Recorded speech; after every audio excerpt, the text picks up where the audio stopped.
ስሙ አንድ ነገር ልንገራችሁ ለይምሰል አይደለም አፌ የሚናገር የሰው ነፍስ አጥፍቶ ቴዲ አይጠፋም ከሀገር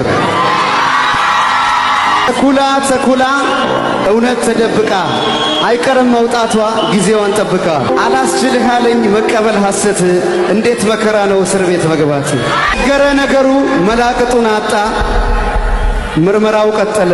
ሰላም ጤና ይስጥልን የተከበራችሁ የኢትዮ መዝናኛ አድማጭና ተመልካቾቻችን በያላችሁበት የዓለም ክፍል አክብሮታዊ ሰላምታችን ከያላችሁበት ይድረሳችሁ። ከኢትዮ መዝናኛ በአዲስና ሰበር መረጃ ወደ እናንተ መተናል። ከሌሊቱ 6 ሰዓት ገደማ በቴዎድሮስ ካሳሁን ቴዲ አፍሮ መኖሪያ ቤት ላይ የተፈጠረው ጉዳይ በዛሬው ዕለት እጅግ እያነጋገረ ይገኛል። የፌዴራል ፖሊስ አባላትና የቴዎድሮስ ካሳሁን ቦዲጋርዶች የገቡበትን ሰጣ ገባ ጀግናው ቴዎድሮስ ካሳሁን ቴዲ አፍሮ ለመንግስት ኃይሎች የሰጠውን ምላሽና በዳስጣል ሙዚቃ ላይ የተሳተፉ ባለሙያዎች እየገጠማቸው የሚገኘውን እስር በተመለከተ በዛሬው ዕለትም እየተሰሙ ያሉ መረጃዎች አሉ። ቴዎድሮስ ካሳሁን ኢትዮሪክ የተሰኘውን አልበም ከማውጣቱ በፊት ካወጣም በኋላ ካገብሩ ውልፍት አለማለቱ በርካቶች ዳግም ማድናቆትን እንዲያሽጎደጉዱለት እያደረገ ይገኛል። ቴዎድሮስ ካሳሁን የሀገሬን ህመም ሀገሬ ሀምብርቷ ላይ ቁጭ ብዬ ማድመጥ ፈልጋለሁ፣ ከህዝቡ ጋርም የሚመጣውን ሁሉ ለመቀበል ዝግጁ ነኝ ያለ ሲሆን አልበሙን ከለቀቀበት ሰዓትም ጀምሮ ከፍተኛ የሆነ የጸጥታ ችግር ውስጥ ቢገኝም ነገር ግን ህይወትን በአዲስ አበባ ከዚህ ቀደም እንደነበረው ሁሉ እየገፋ እንደሚገኝ ተነግሯል። በትላንትናው ዕለት በዳስጣል ሙዚቃ የተሰማሩና የቴዎድሮስ ካሳሁን ኢትዮሪክ የተሰኘው አልበምም እንዲሳካ የበኩላቸውን ትልቅ የሆነ ሙያዊ እገዛ ያበረከቱ ባለሙያዎች እስር ገጥሟቸዋል። የቴዎድሮስ ካሳሁን ቀኝ እጅ ነው ተብሎ የሚታመነው አቶ ዮሴፍ ያሲንም በትላንትናው ዕለት በጸጥታ ኃይሎች እንደታሰረ ከቤቱ እንደተወሰደ ከዚህ ባሻገር ደግሞ መሐሌት ሰለሞንም ተመሳሳይ ድርጊት እንደተፈጸመባትና በዛሬው ዕለት ምርመራ እንደተከፈተባቸው ተነግሯል። ፍተሻዎች በቴዎድሮስ ካሳሁን ወዳጆች ቤት ዘንድ አሁንም ተጠናክሮ መቀጠሉ እየተነገረ ይገኛል። ዳግም የቴዎድሮስ ካሳሁን ቤት የተፈጠረ አዲስ ጉዳይ አለ። ይህንን ይዘናል። ከዚህ ባሻገር በርካቶች የታዘቡትና ጥያቄ ያነሱበትን የሰይፉ ፋንታሁን ዝምታን በተመለከተም አዲስ መረጃ ተሰምቷል። ባሳለፍነው ሳምንት ተጠባቂ ሾውን የመራው ሰይፉ ፋንታሁን የቴዎድሮስ ካሳሁንን አዲስ ኢትዮሪክ የተሰኘ አልበም በተመለከተ ምንም አይነት አድናቆትም ይሁን ስለ አልበሙ ምንም አይነት መረጃ ለመስጠቱ በበርካቶች ዘንድ በዚህ ልክ ቴዎድሮስ ካሳሁን እንዲሁም ደግሞ ሰይፉ ፋንታሁንን ምን ለያቸው ለምን የሚል ጥያቄን እንዲያነሱ አስገድዷቸዋል። ከሳንቾ እስከ ቡዜማን ከእውቅ እስከ ጀማሪ በርካታ ጥያቄ ከሚነሳባቸው እጅግ አድናቆት ከሚቸራቸው አርቲስቶች ዘንድ አዳዲስ ጉዳዮችን እንዲሁም ደግሞ አልበሞቻቸውን ለማስተዋወቅ ሚዲያችንን ተጠቀሙ የሚለው ሰይፉ ፋንታሁን ለቴዎድሮስ ካሳሁን የሚዲያውን በሮች ለምንዘጋበት ስለ ኢትዮሪክ አልበምስ ማንሳት ያልፈለገበት ሁኔታ ምንድን ነው? በቂ መረጃና ምላሽን ቆይታችሁን ከኢትዮ መዝናኛ ጋር የምታደርጉ ከሆነ ታደምጣላችሁ። እስከ መረጃችን ፍጻሜ ቆይታችሁ ሰናይ እንዲሆንና ቻናሉን ሰብስክራይብ በማድረግ መረጃውን እንድታደምጡ በትህትና እንጠይቃለን። ቀጥታ ወደ ዝርዝር ጉዳዩ እናመራለን።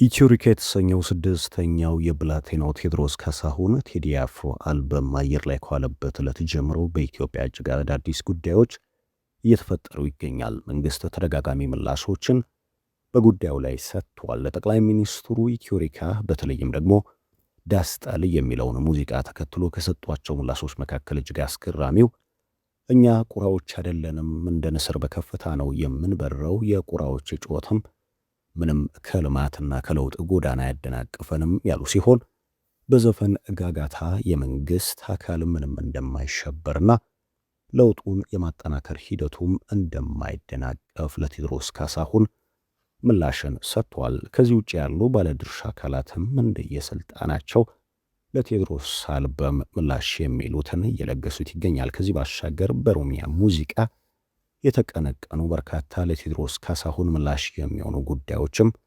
ያሳለፍነው ሳምንት አስተናግዷል። ከዚህ ባሻገር የጸጥታ ኃይሎች ምላሽስ ምን ይሆናል የሚለው እጅግ ተጠባቂ ነው። ከትላንት በስቲያ ጉዳዩ የጀመረ ሲሆን በትላንትናው ዕለትም እጅግ ባልተጠበቀ ሁኔታ በዳስጣል ስራ ላይ የተሰማሩ የተሳተፉና ኢትዮሪክ የተሰኘው አልበምም እንዲሳካ ያደረጉ ባለሙያዎች ከየቤቶቻቸው የተወሰዱ ወደ እስር ጣቢያ እየተከተቱ እንደሚገኝ ተነግሯል።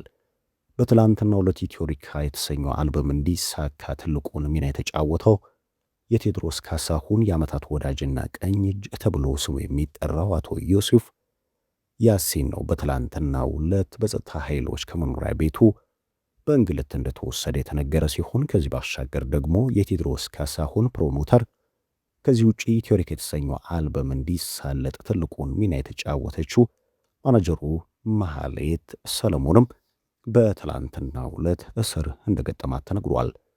ከዚህ ውጪ እጅግ አስደንጋጭ በሆነ ሁኔታ ከሌሊቱ 6 ሰዓት ላይ በቴዎድሮስ ካሳሁን መኖሪያ ቤት ደጃፍ የተገኙ የፌዴራል ፖሊስ አባላቶች ቤቱ ላይ ፍተሻ ለማድረግና ድንገተኛ ብርበራ ለመፈጸም በቦታው መድረሳቸው የተነገረ ሲሆን ደጃፉን ከፍቶ ከቤታቸው የተሰየመው ቴዎድሮስ ካሳሁንም ወደ ቤቱ እንዲገቡ እንዳልፈቀደላቸውና የፍተሻ ማዘዣቸውንም ውድቅ በማድረግ ከቤቴ ዞር በሉ እንዳላቸው ተነግሯል። ጉዳዩም እጅግ እያነጋገረ ይገኛል። በመኖሪያ ቤቱ ከቴዎድሮስ ካሳሁን የግል ጠባቂዎችና ከጸጥታ ኃይሉ መካከል የተፈጠሩ ጉዳዮችን በተመለከተም በዛሬው ዕለት በርካታ መረጃዎች ከአየር እየዋሉ ይገኛል። እስሩ ዘመቻው በቀጠለበት በተለይም በዳስጣል ኢትዮሪካ በተሰኘው አልበም ላይ የተሰማሩ ሁሉ ድንገተኛ የሆነ እስር እየገጠማቸው እንደሚገኝ፣ ነገር ግን በእነዚህ ሁሉ ማዕበሎች መካከል ቴዎድሮስ ካሳሁን አሁንም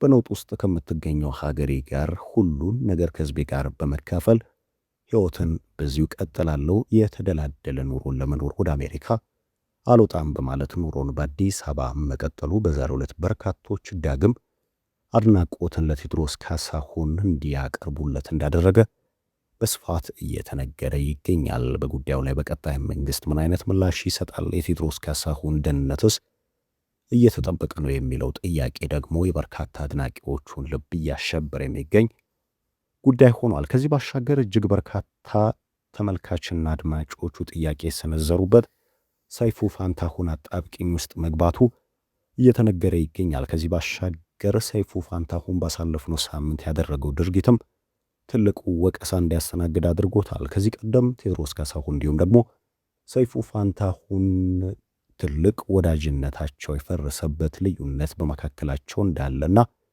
ተገናኝተው እንደማይተዋወቁ ከዚህ ባሻገር ሰይፉ ፋንታሁን ወደ ተወዳጁ ሾው ሊጋብዘው ፍቃደኛ እንዳልሆነ ሲገለጽ ነበረ። ቴዎድሮስ ካሳሁንም ምርጫው አለመሆኑ ይነገራል። ነገር ግን በየሳምንቱ የሚወጡ አልበሞችን፣ ፊልሞችን የሚያስተዋውቀው የሰይፉ ፋንታሁን መድረክ እጅግ በሳምንቱ አነጋጋሪ የሆኑ ዓለም አቀፍ ሚዲያዎች ጭምር የተቀባበሉት ኢትዮሪካ የተሰኘውን አልበም በተመለከተ ምንም ቃል ትንፍሽ አለማለቱ ትልቅ ወቀሳን እንዲያስተናግድ አድርጎታል። ከጀማሪ እስከ አንጋፋ ሙዚቀኞች የሚፈራረቁበትና ከህዝብ ጋር ያላቸውን ወዳጅነት፣ የግል ህይወታቸውን፣ የስራ ጅማሯቸውን የሚያነሱበት መድረክ እንዴት ለቴዎድሮስ ካሳሁን ጠበበው? ሰይፉ ፋንታሁንስ በኢትዮሪካ አልበም ላይ ለምን ዝምታን መረጠ የሚለው የበርካታ ወዳጆቹ ጥያቄ ሆኗል። ትችትን በጉዳዩ እያስተናገደ ይገኛል። እኛ መረጃውን በዚህ መልኩ ለእናንተ ለውድ ተመልካች አድማጮቻችን አደረስን። እስከ መረጃችን ፍጻሜ ቆይታችሁን ከኛ ጋር ስላደርጋችሁ ከልብ አመሰገንን። ሰናይ ጊዜ ተመኘን።